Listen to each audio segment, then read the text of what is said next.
This guy wrote IELTS 7 good times before he was able to relocate from Ghana to the UK as a nurse. The first time he did not get the required mark, the second time he did not, third time he did not, he kept going, he did not give up. He had to write it 7 times, and on the 7th one he passed. I heard of a story many years ago, but when I contacted him at the time, he was not ready to share. Just recently, he reached out and he told me he's ready to share. Guys, this will motivate you. I have learned so much from him not to give up in whatever endeavor or whatever dream that you are pursuing, guys. Listen to this. Just listen. Stop that. Mr. KLB, welcome once again to my channel. I think this is the second time you have been on my channel. Oh yeah, thanks for having me. This year, I didn't really want to do online interviews anymore. I wanted to actually see people in person and interview them. I'm tired of the online. But then I'm like, maybe somebody needs to hear your story, especially since it's the beginning of the year. You know, people have made, New Year resolutions and they have set their goals for the year and all of that. Maybe somebody needs to listen to your own to keep them going this year. So this gentleman here wrote IELTS not once, not twice, not thrice, not 4 times, not 5 times, not...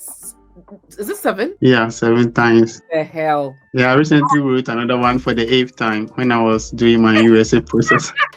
They should ban you from there. I'm a customer there. Yeah, they should ban you from their offices. Because what? Do you know that I used to hear stories that, hey, there's somebody who wrote IELTS 7 times. I always thought it was an exaggeration. I mean, back in the day when I was doing my process, people would say, hey, I hear that there's somebody who has written IELTS 7 times. Hey, somebody had to pass on the 7th try. I'm like, I'm sure it's fake news. Not knowing that one day I will actually meet somebody who actually wrote IELTS 7 times. Yeah. I mentioned this many years ago in a group that we both joined on WhatsApp. And then you said that you were not ready to share yet, but now you are ready to share. Yes, yeah. First of all, for those who don't know Mr. KLB, he's the man who's always bringing opportunities with regards to, how to travel abroad using conferences, legit ways to travel abroad using conferences. And he's a testimony to that. He's traveled around the world using conferences, even before he came to the UK, when he was only a student in Ghana. And that's what his channel is about. I'll leave his channel here and in the description so that you can, go ahead and then see if you like his content and all of that. So that's Mr. KLB.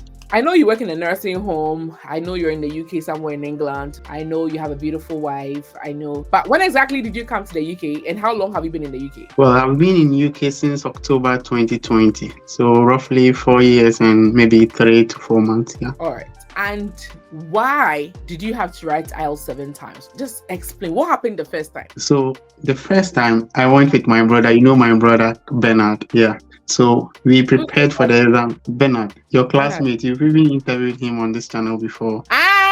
Manikes. We don't call him Manikes. Okay.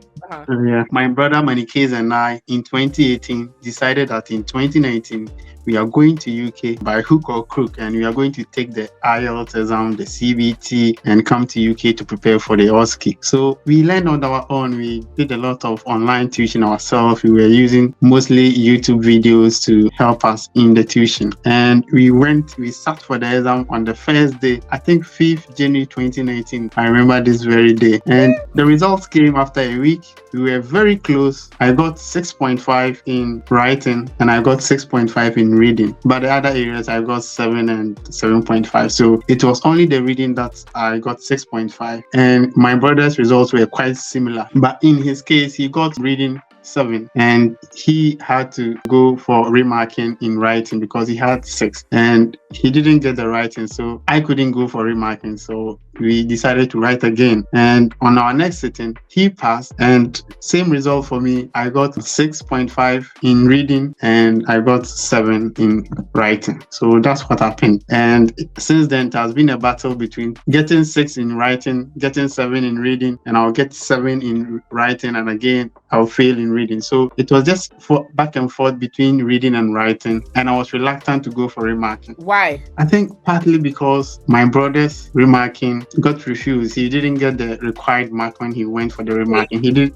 yeah. So I always say to myself, why don't I just add a little bit more money to write the exam again? Because I'm so close. What if I don't get the mark needed when I go for remarking? So I think that was something that was pulling me behind, and it kept going back and forth. Yeah. So let me ask, do you you think you prepared very well for the first one in the first place? How many weeks did you use to prepare? Okay, I think that we prepared well. I would say to the materials and the resources we had at that time, we did prepared well. But I think at a point, I realized that I need to seek extra help. I need to speak to some people to review my works. And it was at that point that I saw that there were some lapses in my writing that I need to work on. So even though we prepared well, we didn't get a lot of people to review our works for us. We didn't go for any classes, face-to-face classes, as it has been happening now, because back then we didn't have so much classes that you can attend. You have to do most of the work yourself before you can travel to Kumasi or Accra to get people to teach you the IELTS exams. Yeah. So at that time, was there no option of combining two tests at the time? There was an option. And you I think qualify? yes, I didn't qualify because when I want to combine the test, the only setback will be reading 6.5. And if I get reading 6.5, I can't combine the test because in my next sitting I get writing 6. And that also hampered the clubbing process. Yeah. So all these 7 IELTS tests that you wrote, were they a period of 1 year, a period of 6 months, or what?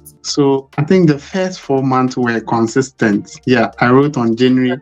Right, every month you write. I wrote on January, February, March. I didn't write in April, but I wrote on the next month. So that was 4. And I sought help. So it was at that point that I contacted a guy in Nigeria because we were in a WhatsApp group. I contacted him and told him that I've written IELTS for so many times and these are my results and what can he do for me? And so that he asked me. time. Yeah, that was after the 4 times, and he asked me to send my write-ups to him because he couldn't do much for me on the reading because at that point I was getting consistently 7 in reading, but at that same time my writing was very poor. It was around 6. And I feel like the toughest in the IELTS is the writing. I feel like when you adequately prepare and you practice, you can know how to beat the listening, know how to beat the reading, know how to beat the speaking, but the writing is the issue. You know, like the speaking, you can record yourself and then play it back and then, you know, let somebody judge you, right? Yeah. And then, or you listen to it yourself and then you correct yourself. With the reading, you mark and then you correct yourself. But sometimes with the writing, if what you have written is not so good and you don't get somebody who is really like a English person to mark for you, you don't know that your tenses are wrong, your grammar is wrong, this is not impressive enough. That is the most difficult part to improve on. And to me, that was my least score. I had 7. I think I had 7 in it was just I had exactly what I needed. It was just 7. Meanwhile, I had 8.5 in reading. Meanwhile, I had 8 in speaking.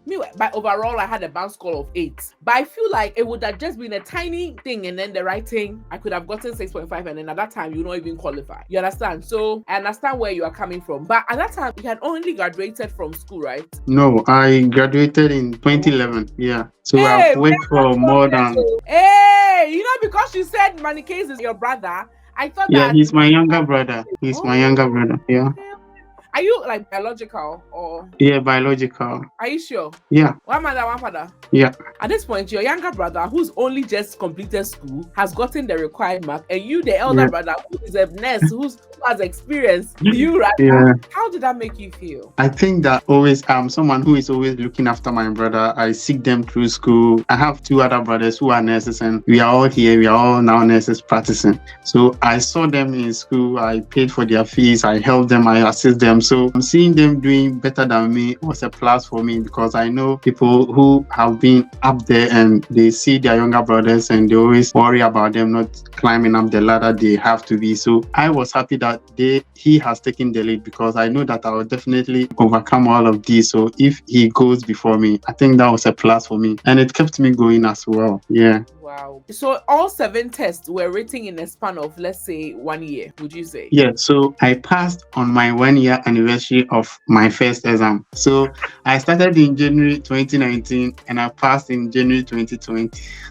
Because after the 5th one, somewhere in August, I decided not to write again. I wanted to send my write-ups for review because at that point, my reading was much, much better. I was getting 7.5, 8, 8.5. So I saw that I was really lacking something when it comes to the write-up. So that's why I consulted one guy in Nigeria. He was called Steven. I always remember his name. He did marvelously for me. Yeah. Wow. So you are part of the people that think that you have to get classes for IELTS. Yes, you can't do it on your own. It's just like I did it on my own. yes, some people are lucky and we are all not the same when it comes to learning. Some of us, we need people to review our works for us, and if we don't get reviews, you will not know which direction you are lacking. Okay, because IELTS is not something that is taught in school. We all came to meet it and we always want to pass at a goal. So you need someone who has done it before to help you along the way. Yeah. I think I agree, because even with me that I did it on my own, I was watching a lot of videos that my friend Hilary of blessed memory gave to me, and then also my friend Joycel was also going for classes, and then anytime we talk, she would tell me, I'll just say with the listening, you have to be very attentive, and if you miss this point, don't bother about it, just carry ahead and then do the other ones and then come back to it late. Like, she was still giving me tips from her class, you know. So I feel like sometimes some guidance is very important. I totally agree with Celebrityness. I totally agree with the gentleman with regards to sometimes seeking some form of guidance with regards to your IELTS. So for me, like I said, I always say it, I have a video on my channel, I passed the IELTS on my first try, and most of the things I studied on my own. However, I will not forget that I was watching tutorials and other recorded study or teaching or tutorial sessions. So I was still getting guidance. And my friend Joycel was going for classes and she'd always come back to me to share with me what she was learning from her class, her IELTS class back in Ghana, which was of great help to me in my passing. So I feel like regardless, because we have no idea how the IELTS is structured and what the tips and the tricks that you need to pass your IELTS, I feel like having guidance is very important so that you don't waste your money. Because in this day and age with the current cost of living, you can't afford to write IELTS 7 times in 2025. No, you would have to go in hard and go in one time and pass it. And that is why I recommend Express Med Global Services. So Express Med Global Services as well, these are nurses and health professionals that migrated from other parts of the world to the UK and are currently in the UK. They went through IELTS, so they know exactly how it is, and they are the best kind of people to give you advice, not those who have never sat it and they sit on YouTube and then teach. So if you're looking for good IELTS tutoring services, I'll leave their link in the description. And it's not only IELTS that they help with with CBT as well. For those who want to write CBT and come to the UK, whether it is CBT, midwifery or adult nurse, they will help you. And after that, all of that, if you come to the UK on a self-sponsorship route and you want to sit for the OSCE and pass the OSCE and become a registered nurse, the practical aspect, they help you with that as well. And when you are done and you're applying for jobs and you need help with the CV, they help you with your CV preparation as well. And after all of that, let's say you get an employer in the UK and the employer says pay your own flight and you don't have money but they've given you sponsorship. Express Med Global Service will pay for your flight ticket to fly from Nigeria or wherever to come to the UK, and when you come and you start working, you pay them in bits. They do everything for relocation for nurses. I've mentioned IELTS, I've mentioned CBT, I've mentioned OSCE. They even help with NCLEX. Yes, to go to America. So wherever you want to travel to, if you need guidance on the process and the exams, contact Express Med Global Services. And what I like about it, they are not just sitting in their office, they've been through the process and they know it. And because they keep helping people every single time, and there are so many testimonials on their platform, social media and on their website, they have the up-to-date tips and tricks on how to go through the process. So if somebody did it the process 10 years ago, it's only different from it now. There have been some few changes, but this is what they keep helping people every day, so they are updated with the trends. I recommend Express Med Global Services for all of these. And even if you want to make international payments, but let's say you want to pay for your CBT, you want to pay for your OSCE, and you're back in Nigeria, you're back in Ghana, wherever, and your card is not working, they can make that payment for you and then you pay them. They are an all-round, like it's a one-stop shop for everything, and I recommend them to you. Contact them with the details below. Thank you so much, Express Med Global Services. How much did you spend on IELTS? During that period, it was roughly 1,200 Ghana cedis. So you can do the math. It's somewhere around 8,004, 8,005 cedis, which is around 460 pounds now. Yeah. But at that time, it was quite a lot of money. Yes, it was. It was literally like 2/3 of your salary, maybe. I'm not so sure, but yeah. And why didn't you give up? Why didn't you say that maybe UK is not for me? Maybe God does not want me to come? Because 7 times is a lot. Why didn't you give up? What kept you going? No, we don't give up in our family. Why? Because if you give up, my father of blessed memory, he told me one thing. When he got a chance to travel to Nigeria, and he always tell us stuff about Nigeria, and he always say, when I was in Nigeria, my salary was able to take me to the UK. And the next question we asked him, did you go? He said no. Anytime he would say something and we asked him, did you ask? He said no. So he told us that you have to try when you are young, so that when you are old, even if it doesn't work, you say at least you tried. It's better to try than to live in regrets later. So I just had to try, and every year I put something in my list that I have to do. So until the year ends, I don't have to give up. I have to keep on trying every month till I finally decide not to try again. So I really wanted to do it. And the funny thing was that at that point, people knew that I was into IELTS. So they come for me for tutorials. I will teach them, they will go and pass, and I'll still be stuck. So I knew that I will pass. I just needed something to push me up here. That's why I kept trying. How did you feel when you finally passed the 7th one? The funny thing was that I wanted to go to United States because at a point, as you were saying, I should have gotten tired of this thing. And as I said, every year I decide to do one major thing. And in 2019, I decided to pass IELTS and go to UK. So in 2020, I had different plans. I said I have to go to US. So somewhere in January, I applied for my US visa and I got it. But I said, IELTS, if I go to US right now, I will leave feeling that IELTS has defeated me. So why don't I try one more time? And at that point, I had no money on me, but I spoke to one friend and he said, I believe in you, you can do it. So he paid for the exams. I wrote it and I passed. And I got reading 8.5 and my writing was good as well. Yeah, I think I got 7 as well. Yeah. Wow, that's really nice. And would you say it was worth it, all the troubles that you had to go through to pass IELTS? Would you say it was worth it? Worth it is an understatement. I don't know if I can get anywhere to describe the feeling or the impact it has been on the lives of other people, because ever since I came, because I knew how stressful it is to pass IELTS, I enrolled like more than 30 people in some extra classes for them to go through the classes themselves. And lo and behold, all of them have passed and they are here. And I think that these are positive impact. If I hadn't gone through all the struggles, other people wouldn't have also gotten the chance to embark on this UK nursing dream. Yeah. So I think it's more than worth it and everyone should not give up. Yeah. Let me ask one question. So when you were waiting to pass IELTS, had you finished the CBT and all of that? Oh, yes. And that was one thing that kept me going. I paid my £140. And after the third exam, I said, okay, let me write the CBT and also take my mind off IELTS for some time. So I wrote the CBT after the third exam, and paying all those monies to go through the registration process also kept me going, because I said, if I don't pass, money have been wasted. So I kept pushing. Yeah. And at this time, had your brother arrived in the UK already? Oh, yeah. He passed in February and he left Ghana in August of 2019. Yeah. Wow. And now you're in a nursing home, and you've been in a nursing home since? Oh, yes. I've been working in the hospital part-time, but I still work in the nursing home most of the time. I know people, like classmates, who tried IELTS a couple of times, they failed, and because of that, they are still in Ghana. And maybe I know very well that they would have wanted to travel. And the sad part is the process of relocating to UK, it keeps getting tougher and tougher, Yeah. And their chances of coming keeps reducing every year with new immigration rules and all of that.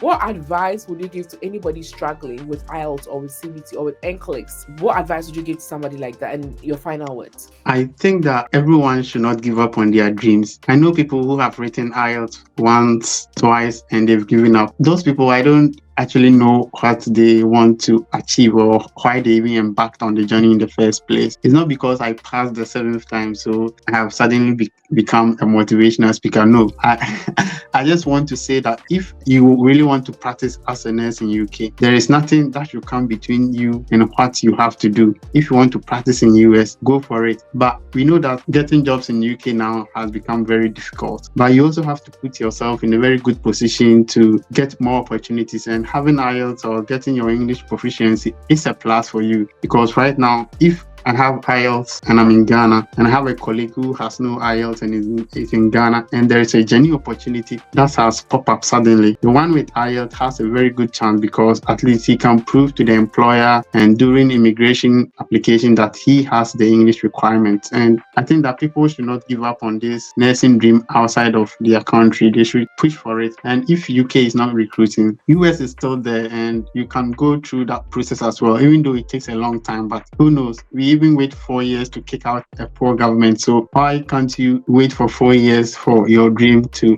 be fruitful? So I encourage everyone to keep trying and keep pushing, and there is more brightness ahead. Yeah. Thank you so much. Thank you so much, guys. So that is, I don't know how else you want to be motivated. I'll leave Mr. KLB's details in the description so you can reach out to him, for any further motivation if you want. Thank you so much for coming, sir. All the best, Yes. guys. May you all pass your exams this year in Jesus' name.